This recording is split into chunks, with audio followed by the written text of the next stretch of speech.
Deux superbes filles filaient sur la route en voiture. Elles se sont arrêtées devant une concession de voitures d'occasion. Un jeune homme blond les attendait.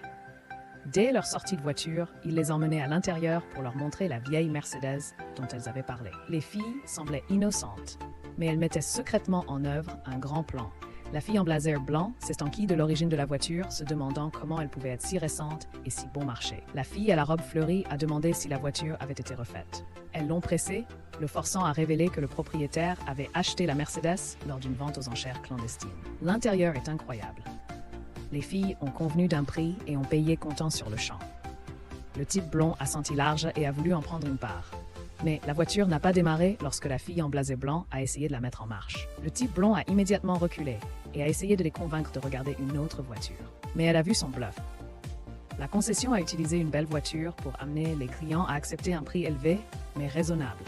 Puis, ils ont saboté la belle voiture pour qu'elle semble cassée. Ils essayaient ensuite de pousser les clientes à acheter une autre voiture. Si les clientes refusaient, elles ne récupéraient pas leur acompte. Furieux, le blond a appelé deux grands gaillards pour s'occuper d'elle.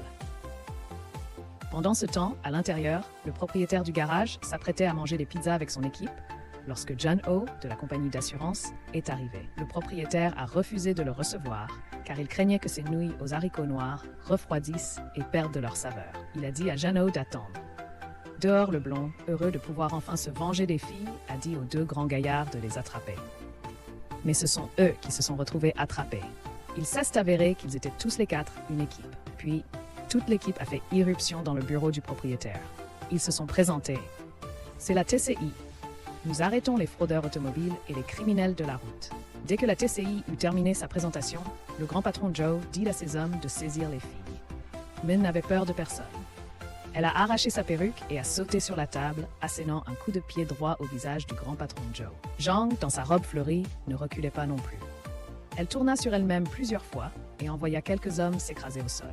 Le grand patron, voyant ces hommes se faire battre, s'échappa sous la table. Mais lorsqu'il atteignit la porte, le chef Zhang le menotta. Min acheva les voyous, puis frappa l'assureur, l'assommant avant qu'il ne puisse s'expliquer. À l'intérieur, Wu montrait aux employés comment se menotter eux-mêmes. Il leur donna une corde et ils s'entraînaient. Les hommes étaient si bien comportés que TCI n'a mis que quelques minutes pour reprendre le contrôle de la situation. Mais ensuite, d'autres hommes de Big Boss sont arrivés pour le sauver. Le chef Zhang a tiré un coup de semonce en l'air. Cela les a effrayés, alors ils ont tous levé les mains et se sont fait menotter. Mais ensuite, la vraie police est arrivée pour emmener les criminels au poste. Cependant, la presse a encerclé les détectives pour les féliciter, même si le vrai mérite revenait à la TCI. Tout le monde était déçu, mais un journaliste a ensuite proposé d'écrire un article à leur sujet. La TCI était heureuse et a posé pour les photos. Au poste, Big Boss a été contraint de s'asseoir par terre dans le couloir car on ne voulait pas qu'il abîme le sol. Le blond pense être le plus important parce qu'il a été interrogé en premier. Mais ensuite, l'expert en assurance a été appelé en premier, rendant le blond jaloux et son équipe folle. Yono a montré son badge d'enquêteur d'assurance. Min a eu le regret de l'avoir arrêté, alors elle l'a rapidement libéré de ses menottes. Puis il lui a remis les preuves qu'il avait recueillies sur le tueur en série qui utilisait une voiture pour commettre ses meurtres. Il a insisté pour qu'elle le rappelle. Finalement, à la tombée de la nuit, la TCI a fini de s'occuper des escrocs de voitures d'occasion. L'article du matin avait déjà été publié et l'équipe était enthousiaste face à sa réussite. Alors elle a décidé d'aller faire un barbecue. Pendant qu'ils mangeaient, les enquêteurs sont arrivés. Toutes les grandes tables étaient prises. Alors le chef a crié sur l'unité TCI pour qu'elle s'installe à une petite table. Ils ont regardé l'unité TCI de haut. Men était furieuse, mais le chef Zhang a simplement dit à son équipe de changer de table. Men était en colère et a blâmé le chef Zhang. Vous avez créé cette équipe, mais vous laissez vos membres se faire traiter comme ça. En fait, la raison pour laquelle ils ont été traités avec mépris, c'est que l'unité TCI ne faisait pas officiellement partie du département de police. Ils s'occupaient des crimes liés aux voitures, mais ils n'étaient pas des détectives. Ils ont enquêté sur le trafic, mais ils n'étaient pas des policiers de la route. Le chef Zhang a rassuré calmement son équipe. Il comprendrait ses raisons de créer l'équipe en temps voulu. Soudain, Min a reçu une nouvelle choquante.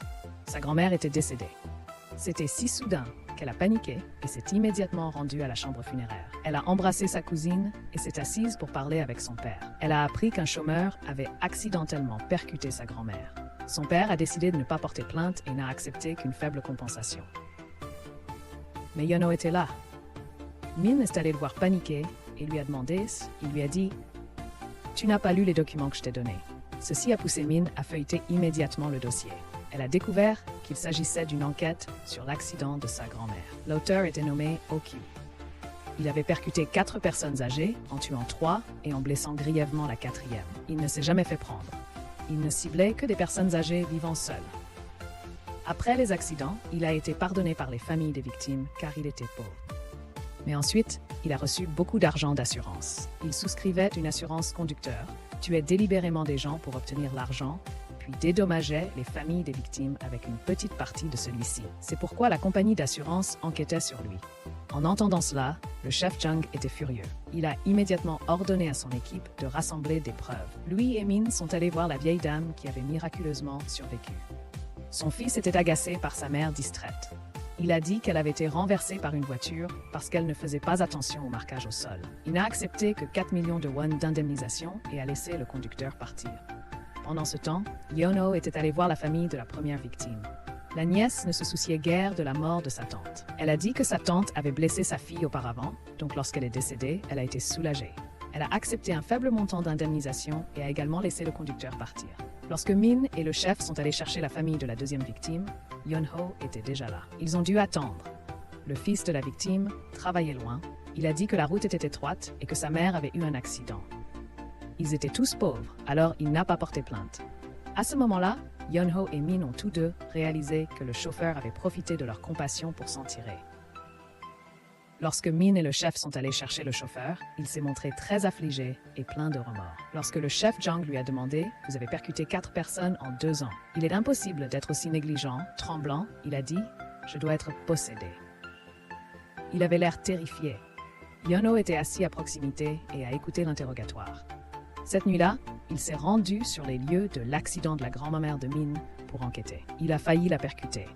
Ce quasi-accident leur a fait réaliser que sa tante était restée sur le bord de la route, ramassant des bouts de papier, lorsque Okyu a délibérément dévié sa trajectoire et l'a percutée. Yeon-ho a donné à Min une clé USB contenant un enregistrement de l'accord d'assurance de Okyu. Puis, il lui a suggéré d'enquêter sur lui en se basant sur ses transactions de voitures d'occasion. Min est immédiatement retourné au poste et a mobilisé son équipe pour des heures supplémentaires. Ils ont écouté l'enregistrement et ont appris que Okyu n'avait pas souscrit d'assurance vie. Il avait souscrit une assurance qui indemnisait immédiatement après un accident. Il achetait également délibérément des voitures d'occasion après chaque accident pour rendre difficile la recherche d'indices pour la police. L'équipe a donc apporté de la nourriture délicieuse au patron d'une grande concession de voitures d'occasion et lui a demandé d'attirer Okyu. Dès qu'il a vu une photo de Okyu, il l'a reconnu. Il vient à mon magasin de temps en temps pour acheter les voitures les plus vieilles et les moins chères. Men a utilisé le ragoût de bœuf pour obtenir la coopération du patron. Elle voulait installer secrètement des caméras et un traceur dans la voiture pour rassembler des preuves. Mais le chef Jung n'a pas approuvé car c'était illégal. Men a insisté pour le faire, mais a dit qu'elle assumerait la responsabilité. Mais lorsque le chef Jung s'est souvenu du regard méprisant de Okyu envers la police, il a changé d'avis et a décidé de l'aider. L'équipe a rendu son téléphone au grand patron. Okyu a recontacté le grand patron pour acheter une voiture d'occasion. Ils ont convenu de se rencontrer sur le parking. Le lendemain, Okyu est arrivé à l'heure. Le grand patron avait préparé la voiture comme il l'avait promis. Okyu voulait conclure l'affaire sur le champ, mais le grand patron l'a convaincu d'aller ailleurs pour signer le contrat. Cela a donné le temps à Jung et Woo d'installer les caméras et le GPS dans la voiture. La TCI connaissait les allées et venues du tueur. Pendant ce temps, à la compagnie d'assurance, Yeon-ho a été appelé dans un coin isolé par son collègue. Il l'a averti d'arrêter d'enquêter sur Okyu. Lui et le chauffeur travaillent ensemble pour se partager l'argent de l'assurance. La présidente de la compagnie d'assurance est également impliquée et empoche des milliards de won, donc quelques millions de wons ne la dérangeront pas. Yeon-ho a quand même rapporté cela à ses supérieurs. Bien sûr, elle se fichait de lui. Retour à la TCI. Après avoir suivi Okyu pendant un moment, ils ont appris que sa prochaine cible était une femme âgée vivant seule. Elle avait 81 ans et marchait souvent sur la route en béton. Okyu la suivait jour et nuit. C'était une proie idéale. Mais la veille de passer à l'acte, il a lu un article sur l'arrestation et le contrôle du grand patron par la police. Il a également réalisé qu'il était tombé dans le piège de la police en achetant une voiture au grand patron. Il a donc décidé d'abandonner la vieille femme et d'élaborer un plan de vengeance. Le lendemain, Min a remarqué que le GPS bougeait étrangement et l'a poursuivi. Mais lorsqu'elle a intercepté la voiture de OQ, le conducteur était quelqu'un d'autre. Il a dit qu'il avait acheté la voiture quelques minutes auparavant. Man était frustrée car elle avait perdu la trace de OQ. Ce soir-là, il a appelé le grand patron et a organisé une rencontre sur le parking du toit. Il a ensuite filé vers le grand patron. Yono est soudainement apparu en voiture et a forcé OQ à faire une embardée. OQ a percuté la voiture qui le précédait. Le grand patron a pris la fuite, mais Yono a été assommé. Cet accident l'a ramené à celui avec la jeune fille, le pire souvenir pour Yono. Soudain, une main l'a ramené à la réalité. C'était OQ. Il a fouillé dans le portefeuille de Yeon-ho à la recherche de son badge. Il a vu qu'il était de la compagnie d'assurance et qu'il l'avait signalé. Il a marché sur le visage de Yeon-ho et l'a menacé. Ne t'occupe pas de ce qui ne te regarde pas. Même blessé, Yeon-ho n'a pas abandonné. Cela a rendu OQ furieux, alors il lui a marché plus fort sur le visage. Heureusement, Min est arrivée à temps et l'a repoussé. OQ a sorti un couteau et s'est jeté sur elle, mais elle lui a attrapé le bras, l'a fait pivoter et l'a plaqué au sol. De retour au poste, il a insisté sur le fait que ce qui s'était passé plus tôt n'était qu'une petite dispute. Les accidents précédents étaient involontaires. Si Min continuait à enquêter sur lui, il l'accuserait d'avoir installé des caméras illégalement pour le surveiller. Cela l'empêcherait de questionner. De plus, il n'y avait ni caméra ni preuve sur les lieux. Donc la TCI ne pouvait rien faire d'autre que relâcher OQ dans les 24 heures. Yeon-ho est retourné à la société et son patron l'a averti d'ignorer l'affaire OQ car elle en profitait aussi. Pendant ce temps, les deux filles de la TCI sont allées trouver l'acheteur de la voiture de OQ pour récupérer le GPS. Le type a dit que OQ avait emprunté son téléphone pour passer un appel, mais il a supprimé l'historique des appels, donc il ne savait pas qui c'était. Après ça, Jong s'est demandé pourquoi OQ leur avait laissé la caméra cachée et le GPS. Il aurait pu utiliser ça comme preuve pour poursuivre Min pour enquête illégale. Men ne comprenait pas non plus. Il se posait encore la question lorsqu'ils ont appris que le chef voulait démissionner. Il misait son insigne à chaque fois qu'il ne parvenait pas à résoudre une affaire. C'était sa façon de se mettre la pression, ainsi qu'à son équipe. Sur la base de l'historique de conduite de OQ, le TCI a découvert qu'il s'était arrêté longtemps à une station-service. Nancy est immédiatement rendu et a interrogé l'employé. Il a reconnu sur la photo la personne qui lui avait emprunté son téléphone pour passer un appel, puis avait effacé l'historique des appels. Il s'en servait pour contacter quelqu'un en secret afin que la police ne puisse pas le traquer. Ils ont réécouté l'enregistrement et se sont rendus compte que quelqu'un était assis à côté de lui disant quelle assurance acheter. À ce moment-là, Yeon-ho a appelé Min pour lui dire que son patron couvrait OQ. Il soupçonnait qu'elle était le cerveau de l'arnaque à l'assurance de OQ. Il a dit qu'il y avait une autre victime, mais qu'il ne pouvait pas encore le lui dire. Il a raccroché et est allé voir Ji-man, le fils de la troisième victime. Ji-man était celui qui avait tué sa mère. Elle avait une assurance vie, donc il toucherait l'argent à sa mort. Avide d'argent, il a collaboré avec OQ pour tuer sa mère. Le patron de Yeon-ho savait que OQ escroquait les assurances, mais Ji-man lui avait promis une part de l'argent, alors elle a gardé le silence. Yeon-ho avait également trouvé des preuves des transferts d'argent de Ji-man. Cela a effrayé Ji-man, alors il a cassé le téléphone de Yeon-ho. Pendant ce temps, au poste de police, Woo avait également découvert que le numéro utilisé par OQ était celui de Ji-man.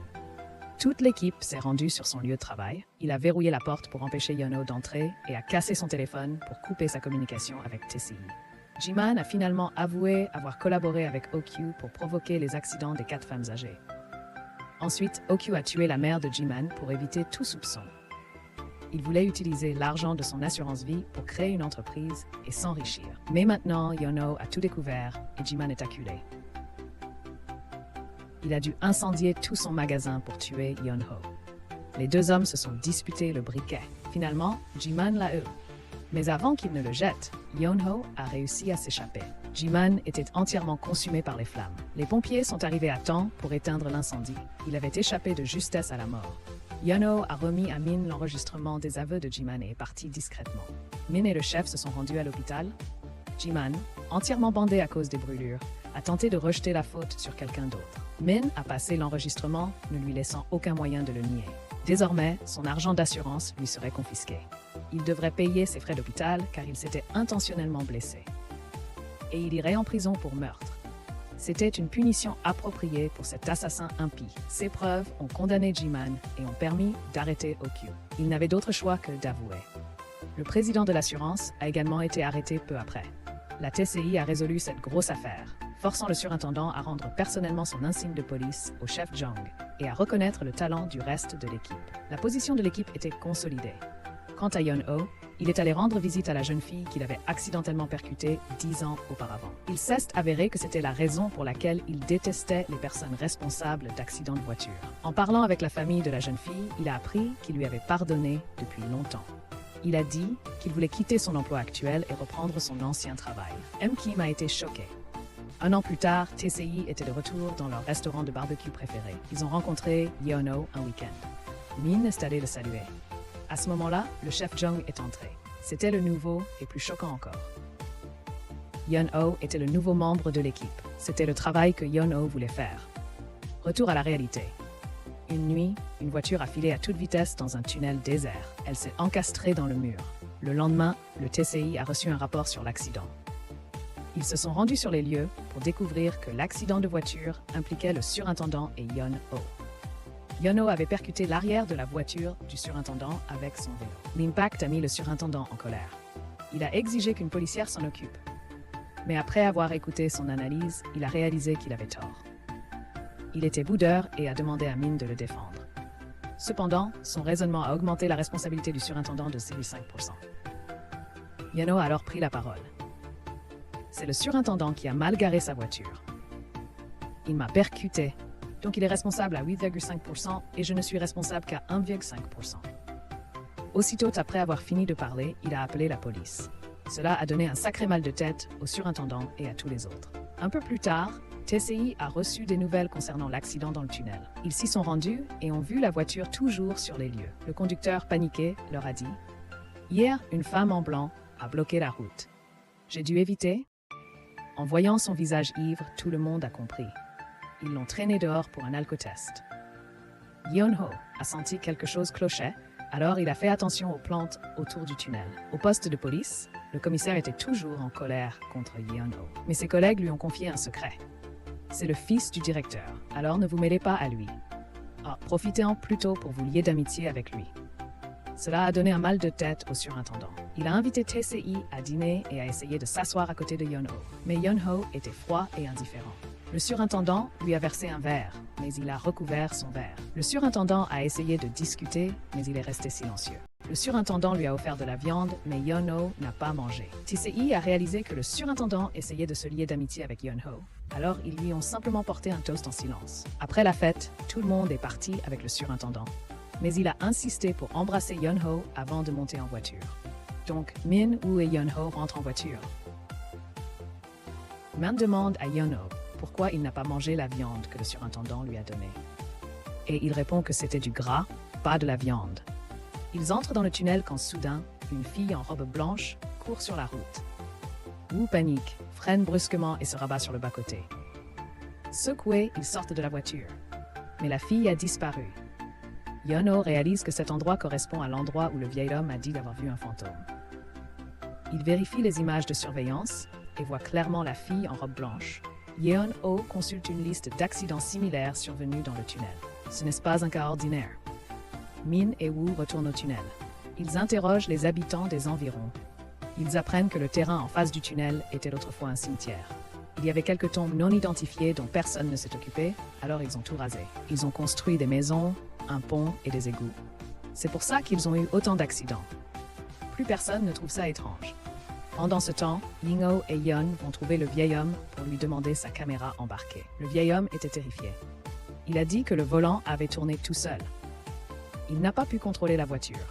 Ils étaient sceptiques, mais perchés sur une colline dominant le tunnel, ils ont constaté que toutes les voitures qui prenaient la courbe perdaient le contrôle. Toute l'équipe soumet ce curieux cas à un chaman pour obtenir de l'aide. La chamane pose ses mains sur la vidéo.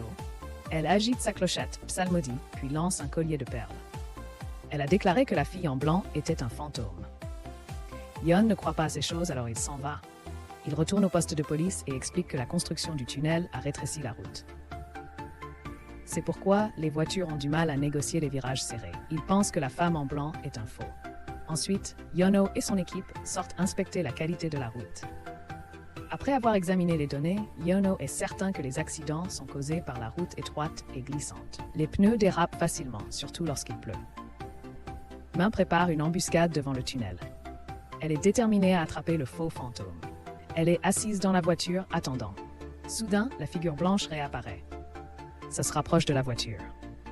Mais à sa surprise, c'est Yun-ho. Il dit que les plantes dans toutes les autres zones vont bien, mais les plantes dans la zone où les accidents se produisent sont toutes fanées. Ils attendent minuit. La figure blanche réapparaît devant la voiture. Ils n'arrivent même plus à respirer, le fantôme tourne la tête pour les regarder. Ils réalisent que c'est un humain, alors ils sortent immédiatement de la voiture et tentent de l'appréhender. L'imposteur tente de s'enfuir. Ils la poursuivent dans la descente jusqu'à la ruelle étroite. Ils la perdent. Ils se séparent pour chercher des indices dans la forêt. Yun-ho est seul. Il n'a pas peur, surtout lorsqu'il voit la silhouette blanche se tenir à proximité. Soudain, une main se fracasse sur son épaule. Il sursaute. Mais c'est Min. Il se cache dans les buissons et observe l'imposteur. Mais il les voit et s'enfuit.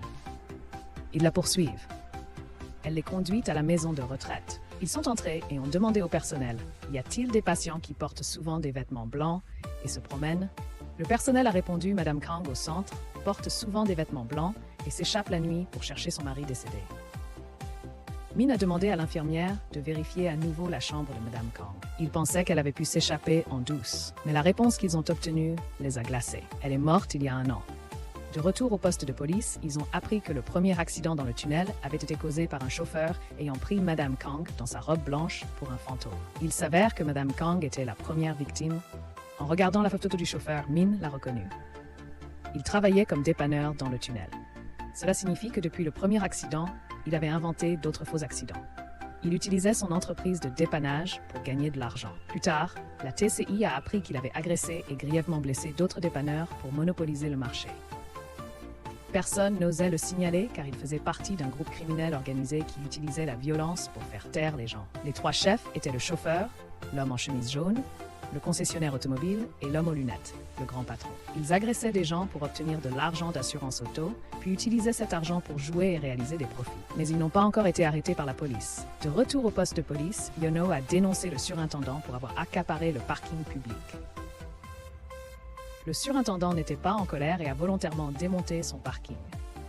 Il voulait simplement que Yun-ho ait une bonne impression de lui. TCI était surpris. Les 2 femmes de l'équipe se demandaient quelle était sa véritable identité. Mais le surintendant s'est ensuite contredit en se liant d'amitié avec le père de Yun-ho. Il a même proposé d'être gentil avec son fils. Cela a paniqué le directeur qui a appelé son fils. Son fils s'appelait également Yun-ho et travaillait au ministère des Affaires étrangères. Il a pris le surintendant pour quelqu'un d'autre, le mettant mal à l'aise et embarrassé. Reprenant l'enquête, la TCI a commencé par le propriétaire du garage.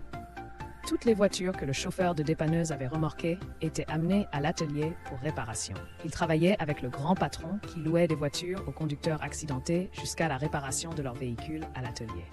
Pendant la location, les employés du grand patron harcelaient souvent les locataires, exigeant une compensation pour les rayures qu'ils avaient faites sur les voitures. Ils arrivaient même à provoquer eux-mêmes les rayures. Les locataires devaient payer le remorquage, l'entretien de la voiture, leur location et la compensation pour les rayures. Personne ne les dénonçait. Men a décidé de se faire passer pour la victime. Elle et Yun-ho sont allés voir le grand patron pour acheter une vieille voiture. Ils ont tout de suite compris que le patron était louche car la voiture était recouverte de rubans adhésifs et roulait très lentement. Il semblait que le ciel les aidait. Une forte pluie s'est mise à tomber. Men a attendu le soir et a délibérément conduit sa voiture dans une poubelle. Elle s'est mise en position de proie idéale pour les dépanneuses. Quelqu'un d'autre s'était caché dans les buissons et avait tout filmé. Au garage, Jong attendait sur le toit, prenant des photos du chauffeur de dépanneuse, recevant joyeusement un pot de vin du propriétaire du garage. À l'intérieur, l'employé essayait de convaincre Min de prendre des pièces détachées neuves, mais elle a dit qu'elle voulait mettre la voiture à la casse et en acheter une neuve. Cela a rendu M. Lee furieux car il ne gagnerait ainsi aucun argent. Il est sorti pour la convaincre et l'a ensuite emmenée à la location de voiture. Yun-ho l'attendait là. Il savait que M. Lee voulait prendre une part des frais de location au grand patron. Comme Min n'a pas accepté de réparer la voiture, M. Lee ne gagnerait aucun argent. Mais le grand patron ne voulait pas partager l'argent, alors ils ont commencé à se disputer. Le grand patron a sorti un couteau et l'a menacé. Cela a fait taire M. Lee. Il était trahi et en colère. Il a détruit la marchandise du grand patron. Yun-ho a réalisé que ces sacs contenaient du gluconate de calcium. Il se demandait pourquoi il stockait cela lorsque le grand patron l'a vu. Yun-ho ne savait que faire, mais Min a couru et a passé son bras autour de lui. Elle a dit « C'est mon mari », puis est partie avec M. Lee. En signant le contrat, Min réalisa que tout le personnel avait des marques de brûlure sur les mains. Couplés à l'enquête de Yeon-ho, ils ont finalement compris comment ils commettaient les crimes. Ils utilisaient des arroseurs dans le tunnel pour rendre les routes glissantes. Cela faisait dépérir les plantes, facilitant ainsi les accidents. L'un d'eux se déguisait en fantôme en robe blanche. Alors qu'il se cachait au bord du tunnel sur le point de faire peur aux gens, Min arriva dans sa voiture. Avec une incroyable habileté, elle braqua le volant et fit un virage serré. Elle accéléra ensuite droit sur le faux fantôme. Il n'a pas eu le temps de s'échapper. Elle l'a menotté. Woo avait tout enregistré depuis sa cachette. Ensuite, la TCI est allée appréhender le grand patron et son équipe, qui s'apprêtaient à répandre la substance glissante dans le tunnel. Le chef Jung a foncé et a engagé le combat. Les deux filles de la TCI étaient sur les flancs. Le combat était féroce, mais 4 contre 10 n'était pas une partie égale pour la TCI.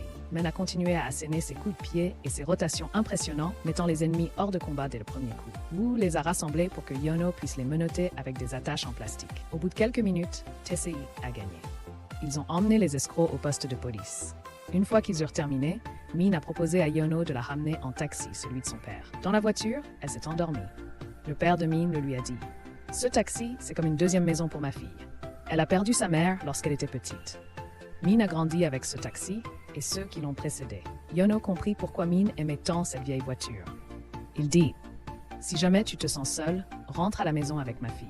Je te préparerai un délicieux repas. » Yeon-ho dit au revoir au père de Min et rentra chez lui. Il arriva devant sa porte et sortit un journal de sa boîte aux lettres. C'était un article sur l'accident qu'il avait causé 10 ans auparavant. Quelqu'un évoquait intentionnellement le passé et cela a de nouveau rendu Yeon-ho coupable. Il était alors étudiant à l'université. Il a dit au revoir à ses parents et est retourné à sa résidence universitaire. Il devait partir étudier à l'étranger dans une semaine. Mais sur le chemin du retour à sa résidence, il a été distrait en ramassant un CD. Il n'a pas vu le couple sur le point de se marier et il les a percutés avec sa voiture. Aux funérailles de la jeune fille, il s'est caché dans un coin et a regardé ses parents se faire réprimander par la famille de la victime. C'était un accident. 3 lycéens en ont été témoins. Yeon-ho n'a pas été inculpé, mais il se sentait terriblement mal. Il a abandonné son rêve d'études à l'étranger et est devenu renfermé et silencieux. Le commissaire Jung était en charge de l'affaire à l'époque, donc il était au courant. Retour au présent. Yeon-ho faisait encore des cauchemars à propos de l'accident. C'est pourquoi il n'utilise que son vélo pour se déplacer. Grâce à son rapport, le surintendant a été contraint de garer sa voiture dans une place exiguë.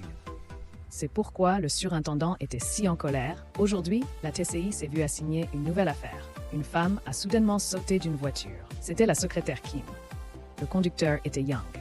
Il a dit qu'elle avait ressenti une vive douleur à la poitrine et avait précipitamment quitté la voiture. Il n'a pas pu l'arrêter. Min est allée à l'hôpital voir Kim.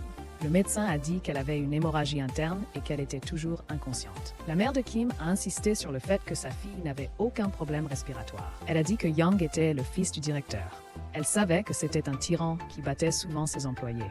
Même s'il avait une femme, l'employé a rapidement appelé la police. La TCI l'a interrogé. Il a insisté sur son innocence et a même fourni une vidéo de caméra embarquée à la police. Mais il avait coupé le son, donc la TCI n'a obtenu aucune information utile. Yeon-ho semblait connaître Young. Young avait été témoin de l'accident que Yeon-ho avait causé il y a 10 ans. Il se souvenait de Yeon-ho et a dit à son ami que Yeon-ho avait tué quelqu'un. C'est pourquoi il a dit que Yeon-ho n'était pas apte à être policier. Il a même demandé à son ami Jung-wook, dont le père travaillait à la police, de faire classer l'affaire Kim. Kim s'est réveillée. Elle a pleuré lorsqu'on l'a interrogée sur l'affaire. Elle a dit que Young l'avait harcelée et menacée de la piéger. Il s'est énervé et a crié sur les policiers. Il les a mis au défi. Si vous avez des preuves, poursuivez-moi simplement. Mais ensuite, il a dû appeler Jung-wook à l'aide. L'affaire avait déjà été portée devant les tribunaux, donc Jung-wook ne pouvait pas demander à son père d'intervenir. Mais il connaissait un avocat qui pouvait gérer l'affaire sans aucun problème. Le lendemain, Min et Yeon-ho sont allés rendre visite à Kim. Ils y ont vu Young et son avocat. L'avocat a déclaré que Kim avait abandonné le procès, donc la police n'avait pas besoin d'intervenir. Elle était tellement épuisée par les menaces qu'elle a renvoyé Min et Yeon-ho chez eux. À leur départ, la mère de Kim a trouvé un enregistrement que sa fille avait caché sous son oreiller. Elle est allée dans un coin tranquille et l'a écouté. Elle a entendu sa fille dire qu'elle endurait le harcèlement pour pouvoir continuer à travailler et subvenir aux besoins de sa famille. Pendant que sa fille souffrait, la mère devait compter sur le salaire de sa fille pour vivre. Le cœur brisé, elle a pleuré sans pouvoir s'arrêter. Pendant ce temps, Young avait utilisé la voiture de la société à des fins personnelles. Les 5 voitures ont été saisies par l'administration fiscale nationale. Cela a rendu son père furieux. Il voulait lui casser les jambes. Quand Young a appris que Yono l'avait dénoncé, il s'est mis en colère. Il a décidé de se venger et de faire virer Yono. Le lendemain, Min a vu un jeune homme sur une trottinette électrique percuter un enfant et prendre la fuite. Elle est immédiatement sortie de sa voiture et l'a poursuivi. Il a été renversé par Yono, mais le type a quand même pu se relever et attaquer Yono avant de s'enfuir. Min a pris le vélo de Yono et l'a poursuivi. La vitesse de son vélo n'était pas de taille pour le scooter, mais elle était plus rapide. À l'intersection, elle a sauté sur le type et tous deux sont tombés. Elle l'a menotté. Après cela, Min a réalisé que Yono n'avait pas les réflexes nécessaires pour attraper les criminels, alors elle a décidé de l'entraîner. Elle a demandé à Yono de lutter avec elle, mais il avait peur. Alors elle lui a montré comment faire. Il était si raide qu'il s'est disloqué la hanche. Yono a essayé de l'attaquer avec acharnement, mais il s'est fait battre encore et encore. Les 2 autres policiers l'observaient de loin et le plaignaient, mais Yono pensa « Cette douleur n'est rien comparé à ce que je traverse ».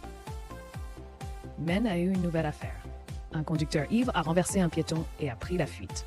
Min et Yono se sont rendus dans un bar voisin et ont interrogé le propriétaire. Elle a dit que la victime était un véritable alcoolique. Il avait tellement bu la nuit précédente qu'il avait fallu longtemps pour le ramener chez lui. Ensuite, ils ont interrogé les voisins. Ils ont appris que l'homme ivre s'était disputé avec un homme très grand. Ils ont vérifié les images de surveillance et ont vu que le grand homme errait dans le quartier hier soir à la recherche de quelque chose. L'enquête a également révélé que le conducteur ivre avait été percuté par 2 voitures, dont un taxi. À la fin de leur réunion, Min et Yono s'apprêtaient à partir lorsqu'ils ont vu le chef arriver au poste de police. Il était là parce qu'une force spéciale était mise en place pour gérer les affaires de vol et de viol en série. Le chef était celui qui avait examiné le dossier de Yono il y a de nombreuses années. Il était aussi le père de Jung-wook. Il voulait serrer la main de Yono, mais il hésitait. Le chef Jung se tenait à proximité observant. Man a dû rappeler Yono avant qu'il ne serre enfin la main du chef. La personne derrière le chef est le vice-commissaire. Min commente, il est ambitieux mais ce n'est pas un méchant. Le chef sait que le vice-commissaire veut ramener Min au quartier général, mais elle est têtue. De retour sur l'affaire de conduite en état d'ivresse, la TCI décide d'enquêter sur le taxi en premier. Ils obtiennent rapidement la plaque d'immatriculation du taxi. Min et Yono se rendent à la compagnie de taxi pour récupérer la caméra embarquée et restaurer les données. Pendant ce temps, le chauffeur de taxi dit qu'il prend un congé maladie, mais ils vont le chercher. Il boit au bar. En voyant que ce sont des policiers, il devient nerveux. Il l'interroge sur l'accident à Namsudong. Il ment nerveusement en disant qu'il a heurté un chat, mais les données montrent que le taxi s'est arrêté là pendant 2 minutes. Cela signifie que le chauffeur est sorti de la voiture et a vérifié la situation, puis a paniqué et a pris la fuite. Il avoue avoir heurté la jambe de quelqu'un. La victime était inconsciente sur la route. Il avait l'intention d'appeler la police, mais en voyant la famille de la victime, il n'a pas voulu devenir un criminel et a pris la fuite. Yono lui dit que la victime était probablement déjà morte avant qu'il ne la renverse, mais qu'il a raté l'occasion d'appeler la police et de prouver son innocence. C'était son erreur. Le vieil homme fond en larmes et regrette ses actes. Le père de Min était aussi chauffeur de taxi, alors elle comprenait sa douleur. Le lendemain, Min a continué à apprendre à Yon Taekwondo. Il se faisait battre encore et encore. Il ne pouvait pas riposter. Il a été étranglé et s'est évanoui. Heureusement, Woo est venu à son secours et l'a réveillé. Si Woo avait été un peu plus lent, Yono aurait dormi pour toujours. Entre-temps, les données de la caméra embarquée ont été restaurées. La caméra embarquée a filmé la Festa argentée suspectée d'avoir roulé sur le cou de la victime. En ralentissant les images, ils ont vu que l'auteur était toujours assis dans la voiture. Yono a réalisé que cet homme était le grand qui avait disputé avec le conducteur I. Il était intelligent, il a causé l'accident, mais il n'a pas pris la fuite. Il a garé sa voiture à proximité et a observé la situation. Quand une deuxième voiture a roulé sur la victime, le coupable est sorti de sa voiture et est parti. Il a laissé la deuxième voiture endosser la responsabilité du meurtre. Peu après, le TCI a reçu un rapport signalant qu'une Festa argentée était garée illégalement et que personne ne se trouvait à proximité. La voiture avait été volée à l'aide d'un système de démarrage forcé, les plaques d'immatriculation étaient fausses et le voleur avait abandonné la voiture. L'officier chargé de l'enquête a rapporté qu'une voiture rouge avait été volée de la même manière la veille. Ils sont allés retrouver le propriétaire. Il a dit « Les vieilles voitures sont faciles à ouvrir avec un pied de biche. Les deux autres agents sont allés vérifier les images de vidéosurveillance à proximité et ont vu le voleur rôder dans le secteur en train de fumer. Ils ont couru pour récupérer ses mégots. Les filtres des cigarettes pourraient servir à obtenir son ADN. Quand Min a rapporté les preuves au poste, elle a été recrutée par la brigade criminelle. Elle a refusé et s'est fait crier dessus. La gang a dit « Vous n'êtes pas responsable. Vous ne savez pas prioriser la vie humaine ?» Yono a immédiatement rétorqué. Arrêter les criminels de la route, c'est aussi sauver des vies de ceux qui provoquent des accidents et prennent la fuite. Le capitaine a fulminé Yono. Heureusement, le vice-commissaire est intervenu et a demandé les dossiers. Cela a détendu l'atmosphère. Min a pris les documents nécessaires et s'apprêtait à partir, mais le vice-commissaire l'a rappelé. Elle devait présenter le commissaire à Yono. Ils semblaient proches lorsqu'ils étaient tous les deux à la brigade criminelle. Alors le vice-commissaire a passé son bras autour de lui. Il a ensuite pris le dossier et avait même ses anciens contacts. Min savait que le vice-commissaire voulait qu'elle retourne à la brigade criminelle, alors elle a dit franchement « Je ne retourne pas à mon ancien poste pour servir vos ambitions ». L'ascenseur s'est ouvert. Elle a immédiatement pris le dossier et est partie. Yono a compris qu'elle n'allait pas bien et lui a demandé ce qui n'allait pas. Elle lui a dit que lorsqu'elles étaient à la brigade criminelle, elles avaient été en couple, mais que ses compétences n'étaient pas assez bonnes pour être détective. Elle ne voulait pas utiliser sa relation pour rester à un poste qui ne lui convenait pas. Elle ne voulait pas qu'on lui dise de faire des choses contre sa conscience, alors elle est partie. Le lendemain matin, les résultats ADN sont arrivés, mais malheureusement, l'ADN de l'auteur n'a correspondu à aucun des criminels arrêtés par la police. Cela signifiait qu'il s'agissait d'un primo-délinquant. Men a donc dû rassembler ses dossiers et les retourner à la brigade criminelle. Elle savait que ce serait gênant de le recroiser. Yono a proposé de prendre les dossiers pour elle. Ce soir-là, le voleur était assis dans la voiture rouge, regardant une photo sur le tableau de bord. C'était la propriétaire de la voiture. Le lendemain, TCI a reçu un message de la jeune fille dont la voiture avait été volée. Son portefeuille et sa carte d'identité avaient été rendus. Men avait l'impression que le voleur ne voulait que la voiture. Mais Yono pensait qu'il s'intéressait aussi à la victime. Il a décidé d'aller chez elle. Ils ont frappé à la porte, mais personne n'a répondu. Men s'apprêtait à partir, pensant que personne n'était là. Mais Yono a remarqué des mégots de cigarettes sur le porche. Cela signifiait que le voleur avait été là. Il s'inquiétait pour sa sécurité. Ils ont décidé de défoncer la porte. Min est entrée la première, et Yono est restée dehors en renfort. Et à l'intérieur, ils ont trouvé la jeune fille retenue en otage par le voleur. C'est pourquoi elle n'a pas pu répondre au téléphone ni à leur coup à la porte. Yono, grâce à son intelligence vive, croche le verrou. Il voit la police arriver en force, alors le voleur abandonne la victime et s'enfuit. Min reste pour calmer la jeune fille et Yono poursuit le voleur. La jeune fille est toujours secouée, alors Min s'en va rapidement. Dehors, la poursuite commence. Ils sont au coude à coude, mais Yono est distrait et percuté par un camion. Mais il ne va pas laisser le voleur s'échapper. Le voleur arrache un vélo au passant et le lance sur Yono. Mais il est imprudent. Il saute par-dessus la clôture et Yono le poursuit. Après l'avoir poursuivi sur une longue route et avoir sauté par-dessus quelques murs, les forces de Yono commencent à le lâcher. Le voleur, lui, a encore beaucoup d'énergie et lui met des obstacles sur son chemin. Désespéré, le voleur pénètre dans une maison, y jette des objets et ferme la porte à clé. Mais il ne s'attendait pas à ce que le policier fracasse la fenêtre et s'introduise à l'intérieur. Le voleur est exaspéré par ce policier obstiné. Il court au bout de la rue, sort une arme et se prépare à poignarder le policier. Mais les mouvements de Min s'avèrent utiles. Il lui arrache l'arme des mains. Mais il apparaît inopinément car il habite le quartier. Aina stopping au voleur de s'enfuir. Yono attrape le voleur par la jambe, mais celui-ci lui donne un coup de pied dans la tête. Il s'effondre, inconscient. Il a dépensé toute son énergie à le poursuivre. Min dit à Yono, « Il faut que tu te procures de nouvelles chaussures. Elle ne t'aide pas à poursuivre les malfrats. » La TCI réalise que le voleur ne voulait pas seulement voler des biens, mais aussi effrayer la victime. Il connaissait son emploi du temps et des informations sur sa vie. Cela signifie que l'affaire est un crime majeur et relève de la compétence de l'unité des crimes majeurs. C'est pourquoi le vice-commissaire était sur les lieux. Il a arrogamment pris l'affaire à la TCI. Min et Yono sont contraints de se rendre à l'unité des crimes majeurs. Ils fournissent les informations nécessaires sur le voleur de voiture. Yono affirme que le voleur dans ce cas est le même que celui recherché par l'unité des crimes majeurs. Il souligne que les lieux correspondent. Comme l'unité des crimes majeurs ne s'intéressait pas à la voiture volée, ils ont manqué cet indice important. Cela a embarrassé le vice-commissaire. Il a immédiatement rejeté la théorie de Yono. Yono n'abandonne pas. Il dit qu'il faut comparer l'ADN de l'auteur des faits avec les mégots de cigarettes retrouvés sur les lieux. De retour au quartier général, Min est en colère contre Yono pour ne pas l'avoir consulté avant de proposer sa théorie à l'unité des crimes majeurs. Zhang dit à Yono que Min ne veut rien avoir à faire avec le vice-commissaire parce qu'il était impliqué dans une affaire de taxi illégal par le passé. Il a été rapidement promu après avoir résolu cette affaire. Yono réalise quelque chose. Le lendemain, il continue à s'entraîner avec Min. Même s'il se fait encore battre, il a appris à maîtriser la technique de l'étranglement.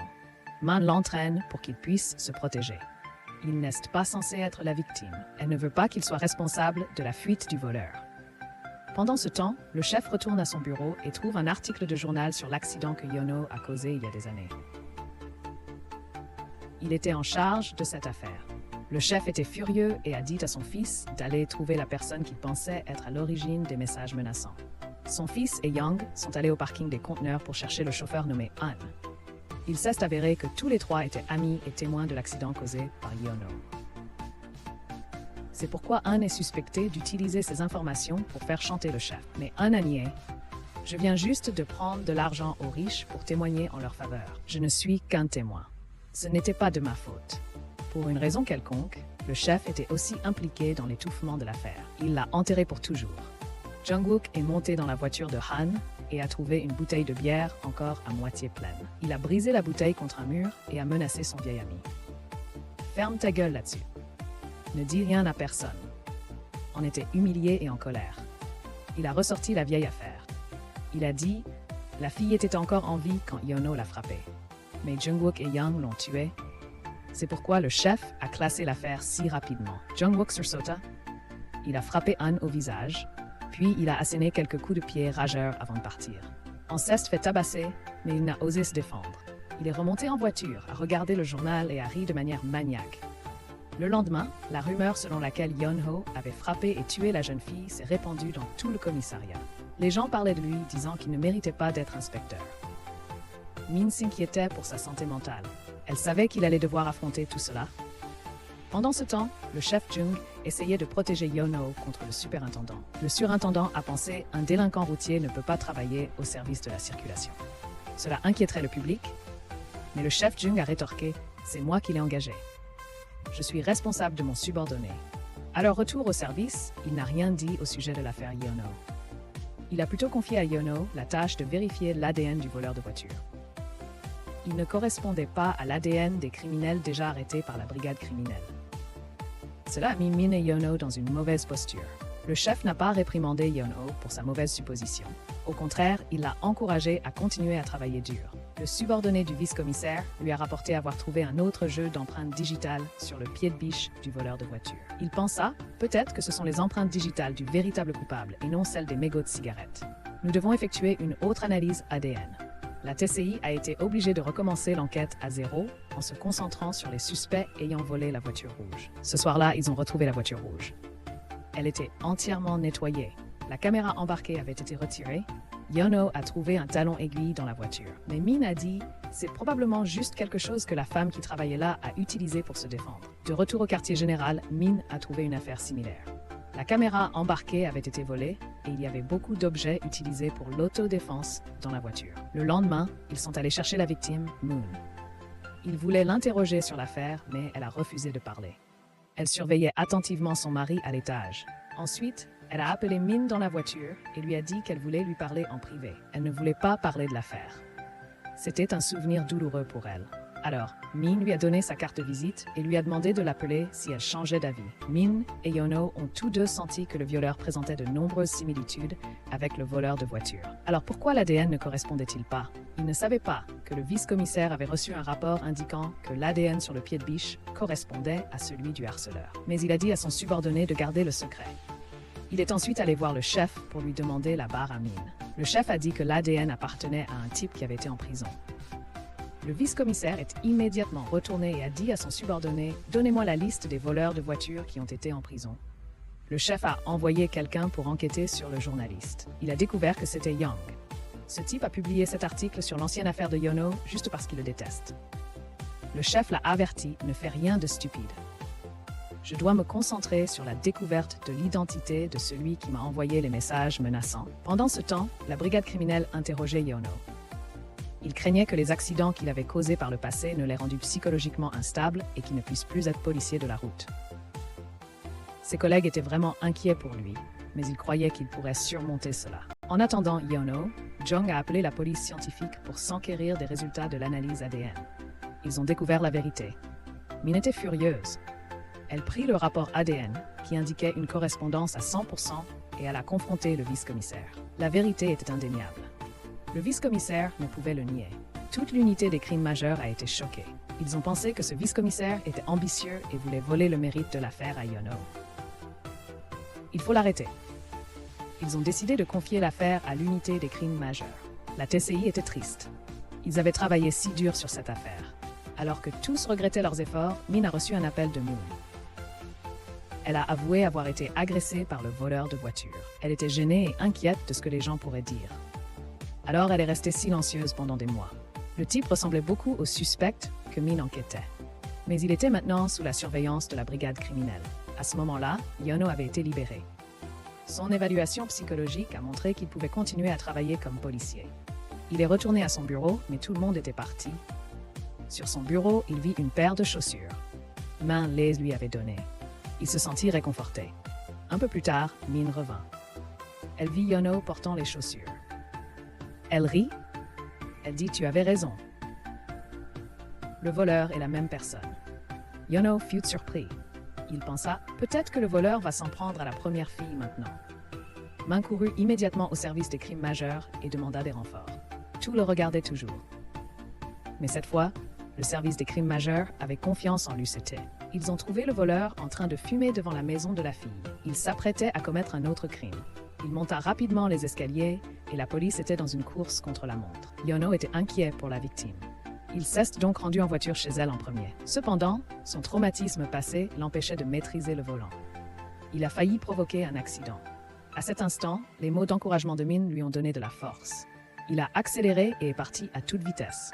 La fille était à la maison avec sa mère. La mère a vu la porte d'entrée du couloir ouverte et est allée voir. Elle s'est immédiatement retrouvée une lame sous la gorge. Le voleur lui a mis la main sur la bouche pour la faire taire et la traîner. Yono est arrivé avant la police. Il a coupé ses phares et a observé discrètement la situation. Il ne pouvait pas appeler la victime. Il y avait des mégots par terre. Le voleur était déjà là. La police arrive toujours en courant dans la rue, mais le malfaiteur est déjà très près de sa victime. Il lui adresse un sourire inquiétant et frappe à la porte pour attirer son attention. Elle est pétrifiée de le revoir. Elle est terrifiée. Yono trouve la mère attachée dans le débarras et lui montre son badge pour la calmer. Le pervers utilise des phrases toutes faites déplacées avec la fille, mais il entend un bruit dehors. Il va voir ce qui se passe et tombe sur Yono. Yono lui dit de s'arrêter, mais il l'ignore. Le voleur sort des cisailles de jardin et se jette sur Yono. Soudain, des sirènes de police retentissent dehors. Le voleur perd ses moyens, brise une vitre et s'enfuit. La mère court vers sa fille et la serre dans ses bras. Voyant que la mère va bien, Yono poursuit le voleur. Les autres se divisent en deux groupes pour l'encercler. Le voleur pénètre dans un vieux complexe d'appartements. Il essaie de barrer la route à Yono. Il saute par la fenêtre. À sa grande surprise, Yono saute après lui. Le voleur est fou et attrape Yono, les projetant tous les deux au sol. Mais Yono arrive à se relever et le poursuit. À ce moment-là, le voleur est trop épuisé pour courir, il décide donc de se battre. Il se rue sur Yono, brandissant les ciseaux sauvagement. Mais Yono esquive toutes les attaques. C'est une danse. Il esquive et se dérobe. Après un moment, Yono réalise que ce n'est pas la meilleure façon de gagner. Il repense aux leçons de taekwondo que Min lui a données. Il suit ses pas. Il a appris à contre-attaquer. Il se souvient de ses mouvements. Il retourne le voleur comme Min le lui avait fait. Le voleur porte un coup dangereux, mais Yono le bloque. Il utilise le bon mouvement et retourne le voleur par-dessus son épaule. Il exécute un magnifique mouvement. Yono assène un puissant coup de poing et le voleur est sonné. Le dernier espoir du voleur est l'arme à proximité. Il rampe vers le couteau, mais Yono le voit. Il tire le voleur en arrière. Puis il place le voleur en clé de strangulation et le voleur s'évanouit. Finalement, Yono l'a fait. Il a attrapé le méchant. Yono a surmonté son blocage psychologique et a réussi à appréhender le coupable. Il était fier de lui. Il l'était encore plus en apprenant que le voleur était un récidiviste et que la brigade criminelle avait été mise à l'honneur aux informations. TCI, observant depuis le bas, avait le sentiment que Yono ne recevait pas la reconnaissance qu'il méritait. Puis, le commissaire adjoint a annoncé que Yono continuerait à travailler comme détective. Tout le monde était heureux. Il célébrait le succès de l'enquête autour d'un barbecue. Le chef n'était pas là car c'était l'anniversaire du décès de sa femme.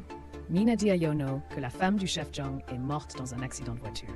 Le chauffeur a pris la fuite, il ne l'a donc pas emmené à l'hôpital à temps. Ce traumatisme l'a poussé à créer TCI. Il n'a jamais voulu pardonner à ceux qui faisaient preuve d'irresponsabilité au volant. Retour à Young. Il roulait à vive allure en parlant à Jung-wook. Il a critiqué son père en disant « Tu crois pouvoir me donner des ordres grâce à ton pouvoir ». Pendant qu'il parlait, il conduisait de manière imprudente en zigzagant dans la circulation. Il était furieux. Une autre voiture avait osé lui barrer la route. Young s'est énervé et a accéléré. Il a continué à essayer de dépasser l'autre voiture, mais elle a continué à le bloquer. Cela n'a fait qu'attiser sa colère. Il a dévié de la route. Voyant que sa voiture allait bien, il était content. Il pensa « Mes compétences de conduite s'améliorent ». Il se rapproche même de l'autre voiture et leur crie d'arrêter. Mais l'autre voiture a intentionnellement cherché à le provoquer, le poussant à accélérer. Puis elle a brusquement tourné et Young, sans réfléchir, a fait une embardée. Sa voiture a fait un tonneau. L'homme mystérieux est sorti de sa voiture et s'est dirigé vers Young qui agonisait. Young a vu son visage et s'est souvenu de l'ancien accident. Il l'a supplié de lui pardonner, mais l'homme n'était pas intéressé. Il voulait se venger. Il sortit un briquet et le lança sur la voiture. La voiture explosa dans un éclair de feu. Il y a quelques secondes, ils étaient au téléphone. Maintenant, ils étaient aux obsèques de leur meilleur ami. Mais Jung-wook n'était ni surpris ni triste. Le père de Young a embrassé Jung-wook, pleurant comme un enfant. Le chef a assuré au père de Young que l'incident de conduite en état d'ivresse de son fils ne ferait pas l'objet d'une enquête. Les hommes du chef avaient enquêté sur l'affaire. Le circuit d'alimentation de la voiture avait été trafiqué, c'est pourquoi elle a explosé lorsqu'on y a jeté le briquet. Il a dit « Une voiture noire me suivait en permanence ». Cet accident a été organisé, le père de Young était dévasté. Il a bu le reste de son verre de vin et l'a brisé dans sa main. Il a juré « Je vais découper celui qui a tué mon fils ». Anceste également présenté aux funérailles. Jung-wook soupçonnait qu'il cherchait à se venger de la raclée qu'il lui avait infligée. Le meurtrier était Jung-wook. Il voulait faire taire Young au sujet de l'accident, alors il s'est assuré qu'il ne parlerait plus. La déclaration de Han a mis Jung-wook dans une rage. Il a attrapé Han par le cou. Le chef est arrivé et a désamorcé la situation. On regarda le dos de Jung-wook avec une profonde compréhension, comme s'il savait tout. Pendant ce temps, le chef Jung était assis seul à une table simple, pleurant sur le mémorial de sa femme. Le lendemain matin, Yono visita la tombe de la jeune fille qu'il avait percutée des années auparavant. Il y avait déjà un bouquet. Le père de la jeune fille entendit Yeon-ho dire que ce n'était pas ses fleurs, et il comprit de qui elles venaient. Le chef Jung était-il le mari de la jeune fille? Le lendemain, le chef reprit le travail. Il semblait être revenu à lui-même. Son équipe discutait des fleurs dans leur bureau lorsque Min reçut un appel concernant un mystérieux accident de voiture sur une autoroute importante. C'était une nouvelle affaire pour la TCI. Min a essayé d'appeler le chauffeur, mais il ne répondait pas. Il y avait des marques circulaires sur la vitre, comme des impacts de balles. Ils ont dû utiliser des outils spécialisés pour ouvrir la voiture. Le chauffeur était inconscient. Par hasard, une autre voiture avait fait une sortie de route non loin de là. L'affaire a été confiée à une autre équipe, mais Yono s'est rendu sur les lieux pour enquêter. Il n'est pas parti, même lorsque le chef lui a ordonné de le faire. Min a dû intervenir. Interrogé sur les raisons, Yono a répondu « Ce n'est pas un simple accident de retournement dû à une surcharge du camion. La localisation des débris est incorrecte. » Il a expliqué « Ce cas est certainement lié à l'accident de voiture. » La TCI devrait prendre en charge et enquêter sur les deux affaires conjointement. Mais l'autre équipe d'enquête a eu l'impression qu'on lui volait sa nourriture. Ils sont allés voir le surintendant et ont exigé le retour de leur affaire. Étonnamment, le surintendant a pris parti pour la TCI. Ils étaient reconnaissants de leur autorité. De retour au poste, le rapport d'autopsie a révélé que le chauffeur était mort à cause d'un morceau de métal logé dans le cou. Il s'agissait d'un morceau de serrure de conteneur. Quelqu'un l'avait délibérément coupé, provoquant la chute de la cargaison du camion. Le lieu de l'accident du camion n'était pas loin, ce qui signifie que les débris du camion ont été projetés et ont heurté le conducteur de la voiture. Men était stupéfaite par le raisonnement de Yono. Désormais, l'accident de voiture et l'accident du camion étaient liés. La TCI avait le droit d'enquêter sur les deux affaires ensemble. Cela a mis en colère l'autre équipe d'enquête. Mais ils étaient reconnaissants au surintendant de laisser TCI reprendre l'affaire. Min et Yono sont allés chercher le chauffeur, mais ont constaté qu'il avait disparu. En vérifiant les images de surveillance, ils l'ont vu se diriger vers le toit. Yono l'a suivi. Le chauffeur du camion conteneur est épuisé. Mon camion était surchargé. Mon patron m'a forcé à le faire. Maintenant, c'est moi qui dois assumer toute la responsabilité. Je dois payer une fortune pour couvrir les coûts. J'ai l'impression que c'est de ma faute si quelqu'un est mort. Je ne veux plus vivre, a-t-il dit. Heureusement, Min a amené sa fille avec elle. Cela a convaincu le chauffeur de descendre du rebord avec elle.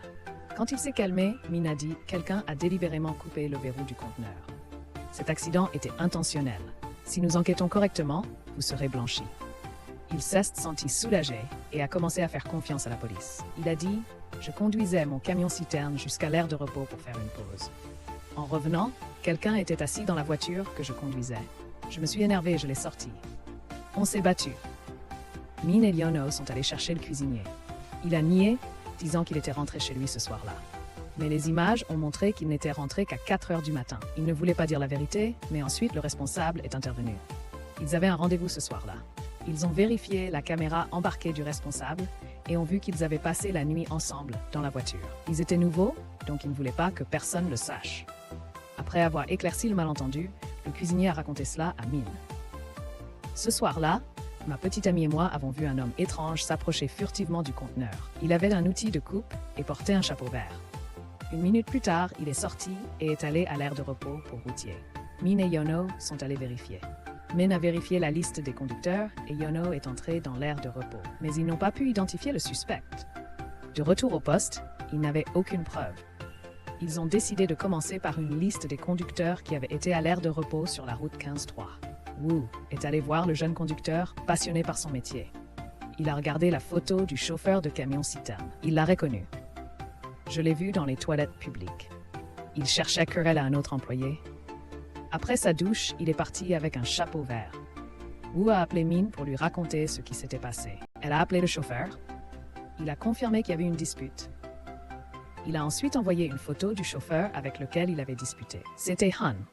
À ce moment-là, Yono retournait à l'aire de repos lorsqu'il a vu Han passer, portant un chapeau vert. Il l'a rapidement suivi. On était l'un des 3 lycéens qui avaient témoigné pour Yono. Il se reconnaissait donc. Soudain, Han a vu les phares d'une voiture noire au loin. Il s'est souvenu que Yang avait également été percuté par une voiture noire après avoir évoqué le cas de Yono. Cela l'a pris de panique. Il s'est blotti au sol, convaincu que Yeon-ho avait tué Yang et essayait de l'éviter. Il a sauté dans sa voiture et est parti en trombe. Men a vu le suspect prendre la fuite et était déterminé à l'arrêter. Yeon-ho est resté là, figé. Il avait l'impression que quelqu'un à l'intérieur de la voiture noire l'observait. Min est arrivé près de lui et lui a dit « Monte en voiture. On doit le suivre. » On conduisait son camion surchargé, cognant le volant et devenant fou. Min a pris un virage serré et l'a finalement rattrapé. Soudain, Jang a crié « Min, sort de là !» Quelqu'un a manipulé les chaînes du camion. Ce sera le 2e tonneau. Han essayait de freiner brusquement, mais ça n'a pas marché. Les chaînes qui retenaient la voiture sur le camion se sont détachées. Le camion a commencé à trembler, puis il s'est écrasé au sol, retournant la voiture. La situation devenait dangereuse, mais Min essayait toujours de suivre le camion. On était de plus en plus paniqué. Il zigzaguait sur toute la route. Les voitures derrière lui ont commencé à déraper. Heureusement, Min était un excellent conducteur et les a évités. La police n'a pas réalisé que les freins de Han étaient défaillants. Alors ils ont accéléré pour le poursuivre. Ils avaient installé une barricade devant, ce qui signifiait que Han n'avait aucune échappatoire. Il a fait un écart et le camion a fait un tonneau. C'était le 2e camion à faire un tonneau. Les voitures qui le suivaient se sont encastrées dans le camion avec la force de la gravité. Cela a provoqué une réaction en chaîne d'accidents. On a été rapidement évacué des lieux et transporté à l'hôpital. Yono a remarqué quelque chose concernant le dossier qui se trouvait sur le camion de Han. Son cerveau si brillant le lui a dit. La personne qui a causé le renversement est celle qui tente de cacher la vérité sur l'ancienne affaire. Il a entendu Min dire « Quelqu'un a délibérément coupé les chaînes pour faire croire à un accident ». Han a regardé Yono avec suspicion. Après le départ de tout le monde, Yono a demandé à Han « As-tu reçu une lettre concernant l'ancien accident ?» On a dit « Ce n'est pas seulement toi et moi qui avons reçu des lettres. » Jungwook, Yang et le chef ont tous reçu des avertissements. De retour au poste, Yono a réalisé quelque chose. La couleur du chapeau que le cuisinier avait mentionné était bleue. Il ne semblait vert que sous les lampadaires. La seule personne qui portait un chapeau bleu était le jeune chauffeur, mais il n'était pas prêt à tirer de conclusions hâtives.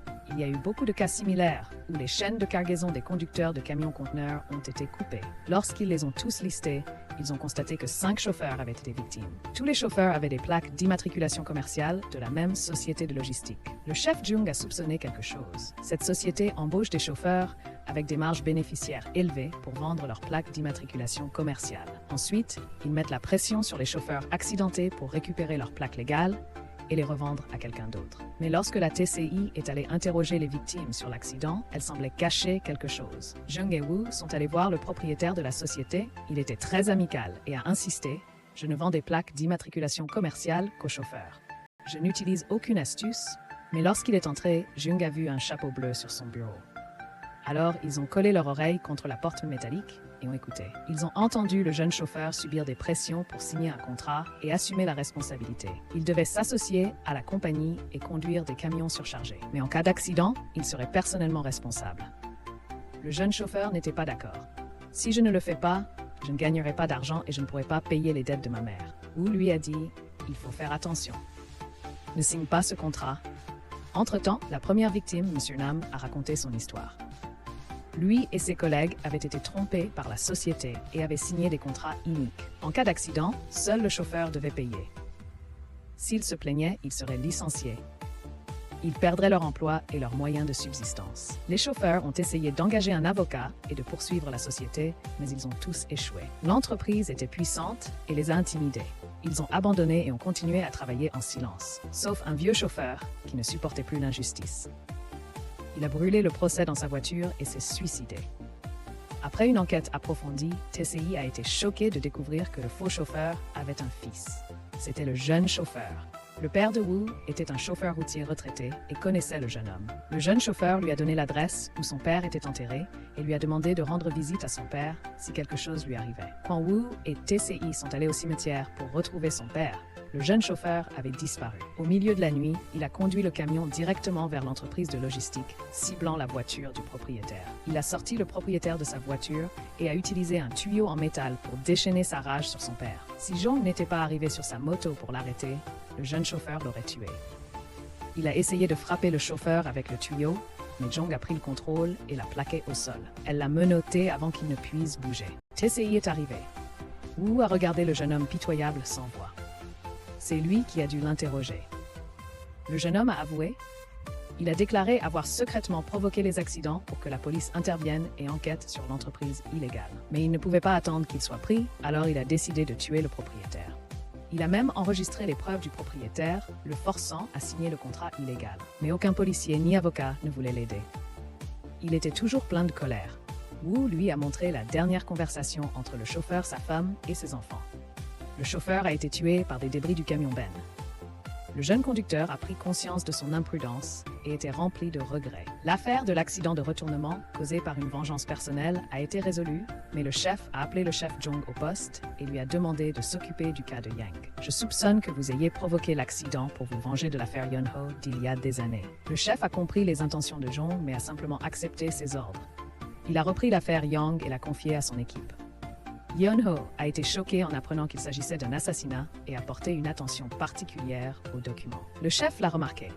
Pendant ce temps, Han a fait irruption dans le bureau de Jong-wook. Il avait été acculé et exigeait 300 millions de won. Il a menacé « Si vous ne payez pas, je dirai à la police la vérité de l'affaire Yeon-ho ». Le sang de Jong-wook bouillait. Il a chuchoté « Je vais te tuer comme j'ai tué Yang ». Simultanément, le commissaire adjoint a montré au chef une vidéo montrant M. Kim, le père de la victime, suivant Yang depuis son hôtel à l'extérieur. On dirait qu'il est celui qui a provoqué l'accident pour se venger de sa fille. Yeon-ho essayait de ne pas penser à cette affaire. Il a dit « Regardons les faits ». Il semble qu'il y a un lien entre les 3 témoins étudiants, le chef, le père du témoin, M. Kim, le père de la victime, et le chef Jong. Je suis sûr que quelqu'un envoyait des lettres de menace à tout le monde et orchestrait des choses pour faire tuer Yang. S'il est responsable de la mort de Yang, alors la prochaine cible est Han. Et il avait raison. On a reçu un SMS de Jong-wook. Votre père veut vous rencontrer. On pensait qu'il allait recevoir de l'argent, alors il s'est précipité dehors. Il était si heureux qu'il n'a pas remarqué la voiture noire qui le suivait. Il a pris un taxi et s'est rendu au lieu de rendez-vous. Dès qu'il est sorti, un groupe de personnes l'a attaqué. La douleur l'a ramené à la réalité. Il a couru pour sauver sa vie. Il était déterminé à survivre. Il a même sauté d'un immeuble et s'est cassé la jambe, mais il a continué à ramper. Son dernier espoir était d'appeler Yeon-ho. Il a crié « Aidez-moi ». Mais alors, une voiture noire l'a percuté et l'a projeté en l'air. L'appel à Yeon-ho a été interrompu. Yeon-ho s'apprêtait à raconter à Min ce qui s'était passé lorsqu'elle a reçu un appel concernant un nouvel accident. Mais le pire est arrivé. La photo par terre était celle de son père et de son frère. La victime dans le taxi familier était son père. Men a crié de douleur et son équipe l'a serré dans ses bras. Rien de pire que de voir son père inconscient dans l'ambulance. Il s'est avéré que Jungwook était allé dans un bar, s'était saoulé, puis avait pris le volant. Il avait pris le volant et zigzaguait dangereusement dans la circulation, percutant des vendeurs ambulants et un livreur à vélo. Il ne s'est pas arrêté pour s'excuser. Le père de Min l'a vu, l'a poursuivi et lui a exigé de faire demi-tour et de mener le livreur à l'hôpital. Les voitures accéléraient. Jungwook était excité et a accéléré. Le père de Min a dû lui aussi accélérer. Il n'arrêtait pas de crier sur Jungwook, ce qui l'a énervé. Il a fait une embardée et a percuté le taxi. Un instant plus tard, distrait, le père de Min a fait une embardée et a percuté une voiture en stationnement. Le taxi a volé en l'air avant de s'écraser au sol. Les vitres se sont brisées et les occupants sont tombés inconscients. La TCI a enquêté et a appris que la voiture noire appartenait à une société en faillite. Ils n'ont pas pu identifier le chauffeur. Jung a dit, chaque bar a un chauffeur personnel pour venir chercher les invités VIP.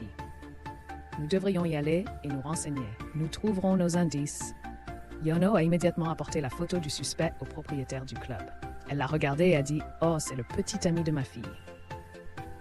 Je vais aller la chercher pour vous. » La femme a confirmé qu'il était son petit ami.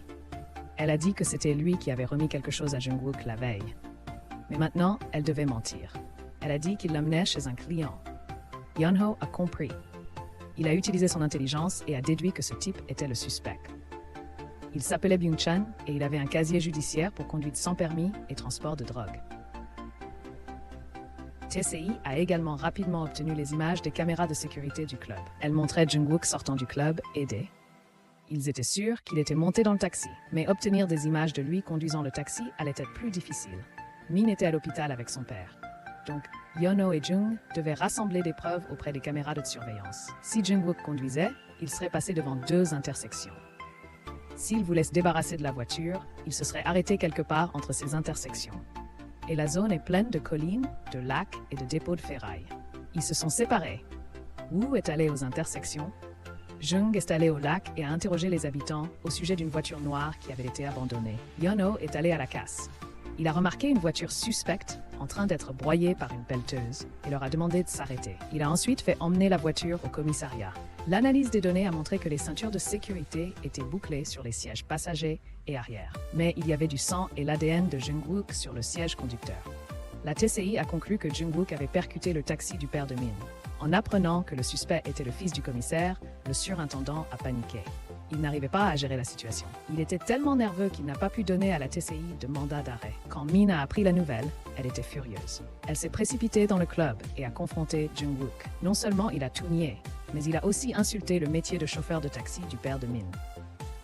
Il a nargué Min. Même si tu es flic, tu ne peux pas me toucher. Ses amis riaient, se réjouissant de la situation. Ils levèrent leurs verres et ignorèrent complètement la victime. Min était si furieuse qu'elle lui lança une bouteille de bière. Yeon-ho la retint. Elle sauta sur la table et donna un coup de pied à Jungwook au visage.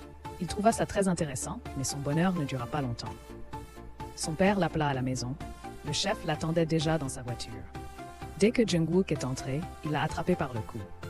Il l'a prévenu. Ne me fais pas passer pour un imbécile. C'est moi qui vais devoir assumer les conséquences. Jungwook a rétorqué « Je peux me débrouiller seul ». Puis il s'est lancé dans une diatribe. Il a blâmé son père de le forcer à faire les choses à sa manière. Il s'agissait d'une confrontation en règle. Je vais vous montrer que je peux résoudre ce problème moi-même. Pendant ce temps, Han était attaché à une chaise. Un homme inconnu s'approcha et versa de l'eau sur ses mains.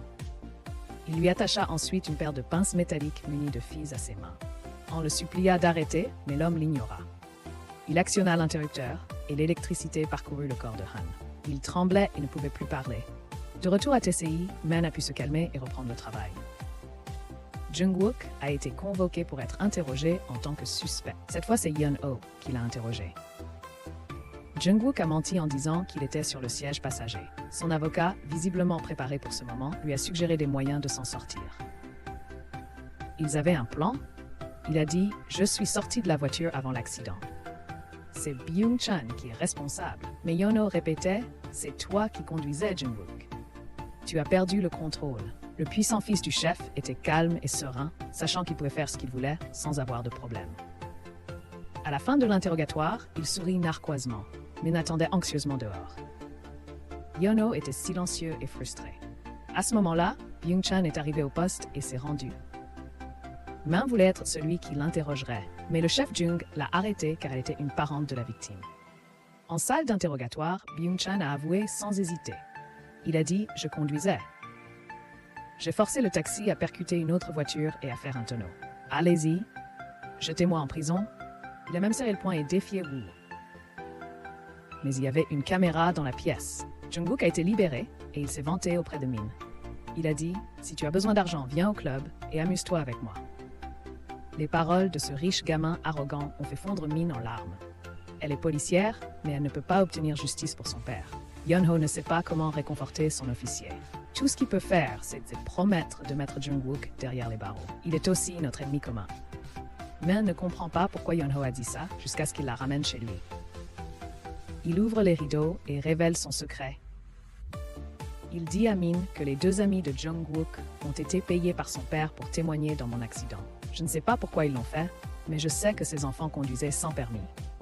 Je ramassais un CD que j'avais laissé tomber et lorsque j'ai levé les yeux, j'ai vu le couple gisant par terre après avoir été percuté. Un des trois enfants, Young, est déjà mort. Un a disparu. Jungwook est la prochaine cible. Je ne comprends pas pourquoi le commissaire Jung veut confier le cas de Young au capitaine Jung. Min est également confuse. Simultanément, le commissaire Jung est avec le commissaire adjoint et le père de Young. Le père de Young affirme que Kim a tué son fils et veut se venger en lui faisant subir le même sort. Mais le commissaire Jung l'arrête. Je vais suivre la loi. Mais il a d'autres plans. Comme Yeon-ho sait que Han a disparu, le commissaire adjoint lui donne un ordre. Pousser la TCI à la limite. Il se rend au bureau de la TCI et limoge le capitaine Jung pour son incapacité à gérer l'affaire Young. Il prend ensuite la relève en tant que nouveau capitaine. Le capitaine Jung ne peut pas s'opposer. Il est juste déçu du commissaire adjoint. Il pense qu'il a dévié. Ce soir-là, Yeon-ho demande enfin au capitaine Jung pourquoi le chef lui a confié l'affaire Young. Le capitaine lui remet ses dossiers sur l'accident de Young. À ce moment-là, un appel pour faire un rapport, mais il hésite et n'ose pas dire ce qui s'est passé. 4 minutes plus tard, il appelle enfin une ambulance. Le capitaine Jung commence à penser que quelque chose de louche se passe avec cet accident. Le chef continue de rejeter les affirmations de Yeon-ho selon lesquelles une autre voiture était impliquée. Il classe rapidement l'affaire et mute le capitaine Jung à la campagne. Cela rend Jung encore plus obsédé par l'affaire. Il est également hanté par l'accident car sa femme est morte dans un accident de la route. Il ressent de la peine pour la jeune fille. Yeon-ho et Min examinent les dossiers de l'affaire. Min remarque que les traces de pneus qui ont roulé sur la fille correspondent à celles de la voiture des 3 enfants. Pour mieux observer, il retourne sur les lieux de l'accident. Yeon-ho repense à cette nuit lorsqu'il voit Kim debout sous la pluie pleurant sa fille. Soudain, une vive lumière lui flash dans les yeux. Il se souvient qu'une voiture a foncé sur lui et qu'il a évité le couple en effectuant une brusque manœuvre. Serait-ce la vérité? Yeon-ho ferme les yeux et essaye de se souvenir. Il réalise qu'il a évité le couple et que c'est pour cela qu'il a percuté l'autre voiture. Il a été assommé. En se réveillant, il est sorti de la voiture et a vu la voiture noire faire des virages brusques et dangereux. 2 des enfants étaient déjà tombés de la voiture. L'une criait et l'autre vomissait. Yeon-ho avait toujours essayé d'oublier cette partie de son passé. Il ne se souvenait donc pas de ce détail. Mais maintenant, il peut confirmer que les 3 enfants sont ceux qui ont percuté le couple. Donc, Young est probablement celui qui a été témoin de l'accident et qui connaît la vérité. Le capitaine le dit aux 2. Le conducteur de la voiture noire avait une jambe paralysée. Yeon-ho est choqué et se demande. Pourrait-ce être Monsieur Kim? Et il se tient juste devant le capitaine. Mais Yeon-ho finit par rencontrer quelqu'un d'autre. L'homme est dans le laboratoire, en train d'assembler sa prothèse. Au moment même où il s'apprêtait à interroger Monsieur Kim au sujet de son gendre, Yeon-ho le croise. C'est Hyun-min, le médecin légiste qui travaille souvent avec la TCI. C'est le gendre de Monsieur Kim. Kim dit que son gendre a subi une opération dans un autre pays et est revenu secrètement en Corée.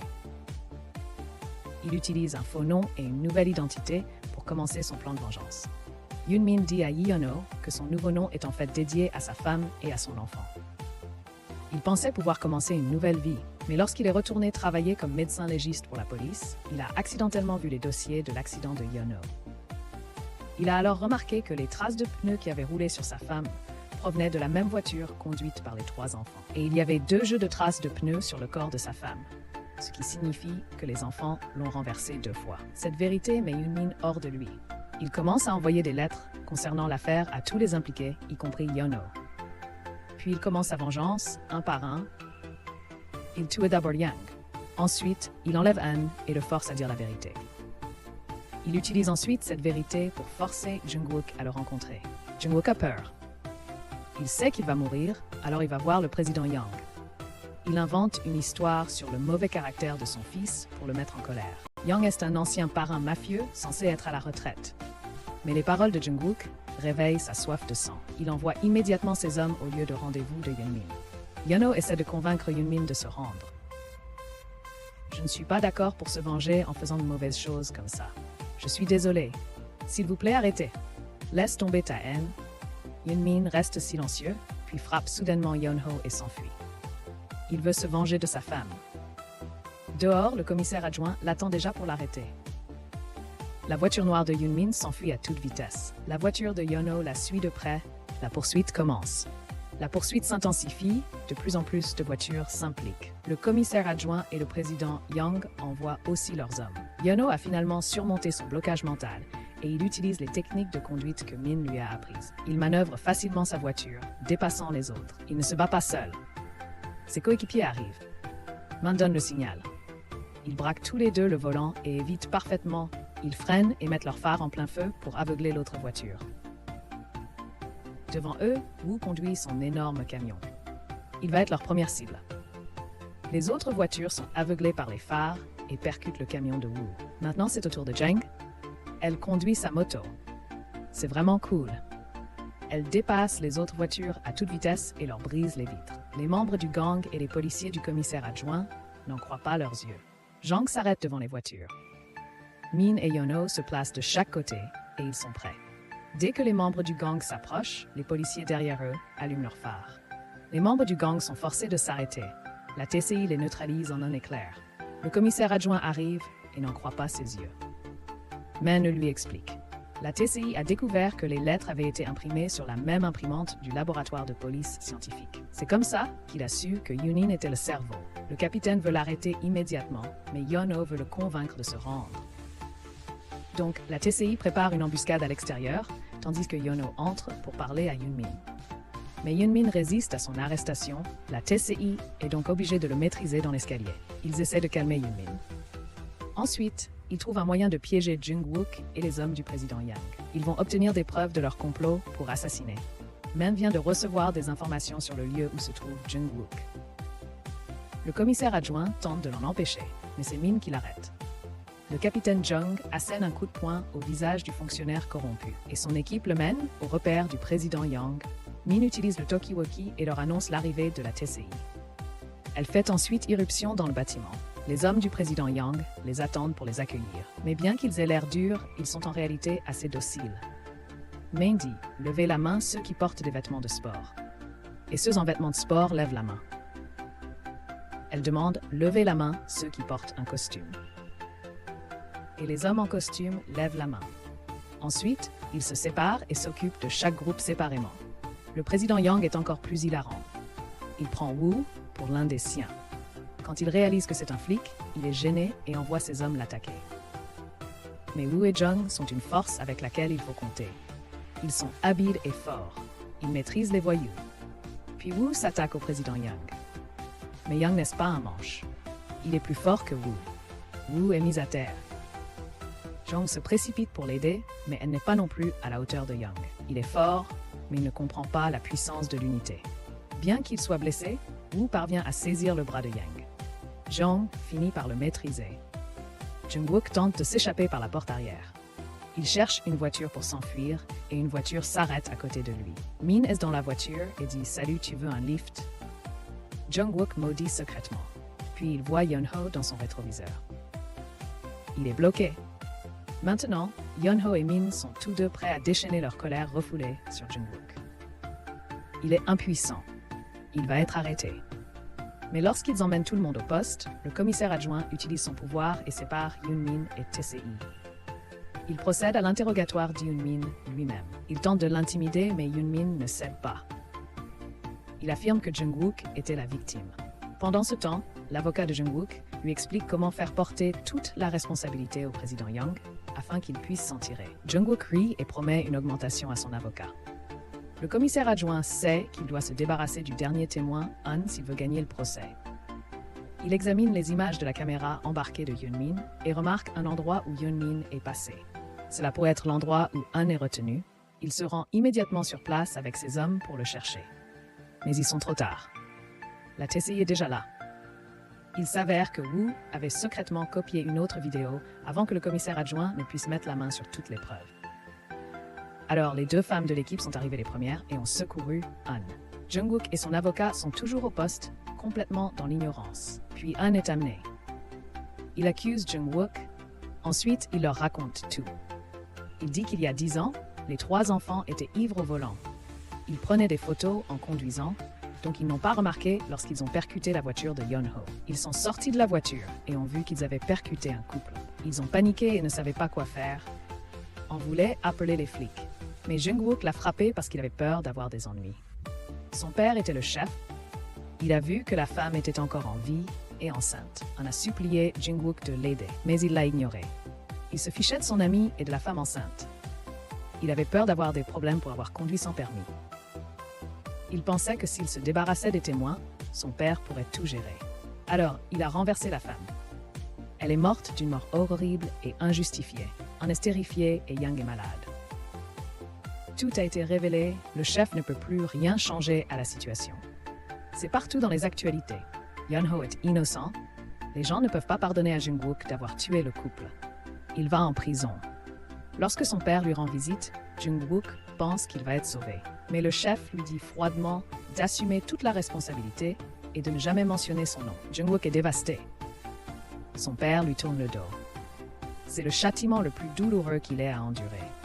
Le chef, même s'il a trahi son fils, est toujours assiégé par les journalistes. Il essaie d'appeler le commissaire adjoint à l'aide, mais c'est un ami de circonstance et il ne répond pas. Une vidéo exposant les crimes de Jungwook et de son père devient virale en ligne. Le journaliste qui a réalisé la vidéo n'est autre que notre ami, le journaliste. Pendant ce temps, le chef est épuisé par la poursuite des journalistes. Il monte dans sa voiture pour rentrer chez lui, mais il se rend compte qu'il ne rentre pas chez lui. Il remarque que le chauffeur est Monsieur Kim. Kim le prévient « Ne faites rien de drôle, ou je vous conduirai au lac et je vous y jetterai. » Le chef reste assis, trop effrayé pour bouger. Il s'exclame « Arrêtez la voiture !» Mais Kim n'hésite pas à prouver qu'il est sérieux. Il pousse le chef et exige son téléphone. Le chef croit qu'il plaisante, mais Kim saisit le volant et fait faire une embardée à la voiture. Le chef est terrifié et tend son téléphone. Kim le jette par la fenêtre. Le chef sait qu'il va mourir, alors il commence à se défiler. Il essaie de tout rejeter sur son fils. Il dit à Kim, c'est mon fils qui a frappé votre fille. Je n'y suis pour rien. Plus il parle, plus Kim est en colère. Il fait faire des embardées à la voiture. Bientôt, le TCI et le commissaire adjoint apprennent que le chef a été enlevé. Le capitaine Jung devine immédiatement qui est le ravisseur et tente d'appeler Kim, mais il ne répond pas. Comme le téléphone de Kim sonne toujours, ils peuvent le localiser. Le chef essaie toujours de convaincre Kim d'oublier le passé, mais il a oublié qu'il n'a pas le droit d'oublier ses erreurs. Pendant ce temps, le capitaine Jung a localisé Kim et se dirige vers lui pour l'arrêter. Il voit le téléphone de Kim sonner. Il voit que le nom affiché à l'écran est Yeonho et répond enfin. Il dit à Yeonho, « Je n'arrêterai pas avant d'avoir puni le chef et son fils de mes propres mains. » Le chef tente désespérément de s'emparer du volant, mais Kim le maîtrise. Le capitaine Jung accélère pour arriver le premier et bloque la voiture de Kim. Le chef martèle la portière, appelant désespérément à l'aide, mais c'est inutile. La voiture noire continue à pleine vitesse, mais finit par s'arrêter pour la voiture blanche. Le chef sort de la voiture, retrouve son arrogance habituelle et le provoque. « Kim, viens me chercher. » Kim est furieux. Il crie, mais le chef sourit simplement. Les policiers viennent emmener Kim. Jung est impuissant, mais s'il n'agit pas, Kim sera consumé par la haine. De retour au poste, le chef est encore plus rusé.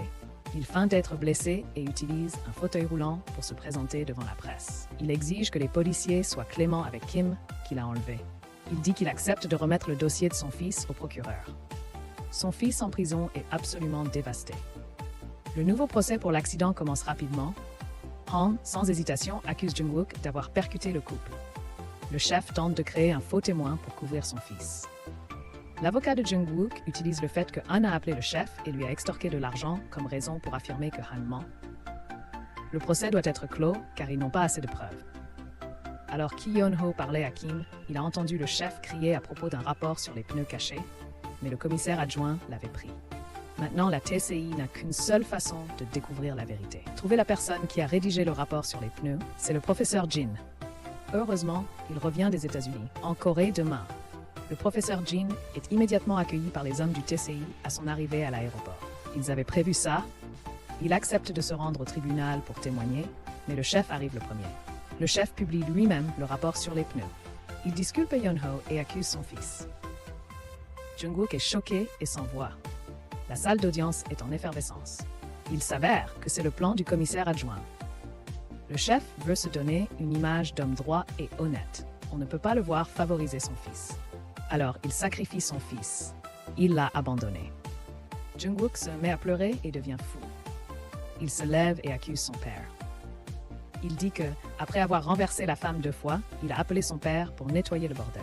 Son père, même s'il est occupé avec ses maîtresses, lui a judicieusement dit comment s'en sortir. Le chef entend cela et dit « Mon fils n'était pas dans son état normal. » Il ne dit que des bêtises. Il pense encore pouvoir contrôler la situation. Mais le professeur Jin apparaît dans la salle d'audience. Il a témoigné que le chef est venu le voir et lui a volé le rapport sur les pneus. Le chef est accusé par son fils et les autorités. Il est pris au piège. Jung-wook est condamné à la prison pour ses actes irréfléchis. Le chef perd son poste. Ses biens sont confisqués et il est maintenant en prison. Le commissaire adjoint, qui a toujours été un ami intéressé, se plie aux puissants et restera toujours loyal aux puissants. Mais le chef a été emprisonné. Ce ne seront pas des vacances. Il devra manger et boire ce qu'on lui donnera. Il pensait pouvoir s'acheter la paix. Mais cette fois, il a affaire à une juge inflexible. Elle déclare qu'il sera condamné à 12 ans de prison et devra payer 1,5 milliard de won de dommages et intérêts. Il n'arrive pas à croire qu'il a tout perdu. Le président Yang est également à l'arrière du véhicule de police. Il est sans voix.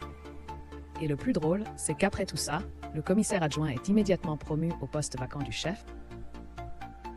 Ils sont de nouveau ensemble.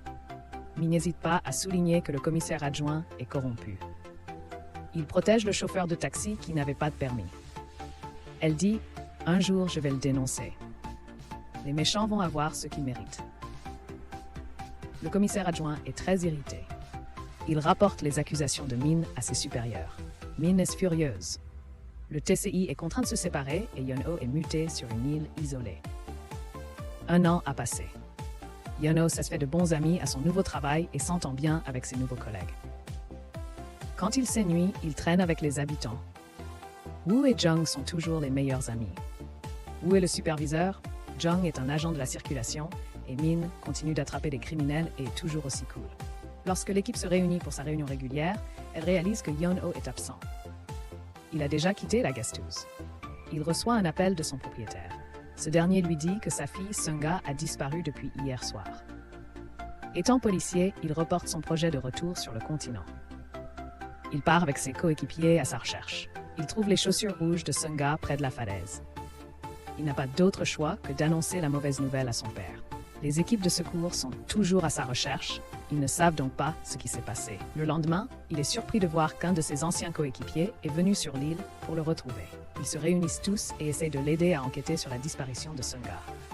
Ils vérifient les caméras de sécurité du TCI pour savoir où elle a été vue pour la dernière fois. Yeon-ho trouve une pièce de voiture et le porte-clés de Sunga sur les lieux, ce qui signifie qu'elle n'a pas disparu. Ceci a un rapport avec un accident de voiture. Le capitaine apprend la nouvelle et prend également un bateau pour l'île afin d'aider à enquêter sur l'affaire. Yeon-ho vérifie ses données et découvre que Sunga est sortie pour fêter l'anniversaire de son ami. Mais lorsqu'il va voir son ami, il apprend que Sunga s'est isolée au lycée. Elle n'a pas d'amis. Cependant, son ami a vu Sunga marcher avec un homme. Il riait et semblait très proche.